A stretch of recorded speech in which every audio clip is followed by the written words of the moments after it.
پاکستانی اداکار و میزبان واسع چودھری بھی کرونا وائرس کا شکار ہو گئے۔ تفصیلات کے مطابق پاکستانی اداکار و میزبان واسع چودھری نے سماجی رابطے کی ویب سائٹ انسٹاگرام پر بتایا کہ ان کا کرونا ٹیسٹ مثبت آیا ہے، جس کے بعد انہوں نے خود کو قرنطینہ کر لیا ہے۔ واسع چودھری کا کہنا تھا کہ انہیں کرونا کی کوئی علامات ظاہر نہیں ہو رہی ہیں۔ ان کا کہنا تھا کہ اہل خانہ کا بھی کرونا ٹیسٹ کرایا تھا، سب کے نتائج منفی آئے ہیں۔ ان کا کہنا تھا جن سب سے میں رابطے میں رہا ہوں ان کو پہلے ہی بتا دیا تھا تاکہ وہ بھی اپنا کرونا ٹیسٹ کروا لیں یا ضرورت ہو تو خود کو آئسولیٹ کر لیں۔ واضح رہے کہ ملک میں کرونا کیسز کی تعداد بڑھتی جا رہی ہے، جس کی لپیٹ میں کئی شوبز ستارے بھی آ چکے ہیں۔ اس سے قبل شوبز ستاروں کی جانب سے اداکارہ روبینہ اشرف کی جلد صحت یابی کی دعا کی درخواست کی گئی تھی۔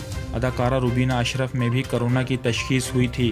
انہیں طبیعت بگڑنے پر ICU میں منتقل کر دیا گیا ہے۔ اس کے علاوہ اداکارہ سکینہ سمو اور ابرار الحق میں بھی کرونا وائرس کی تشخیص ہو چکی ہے۔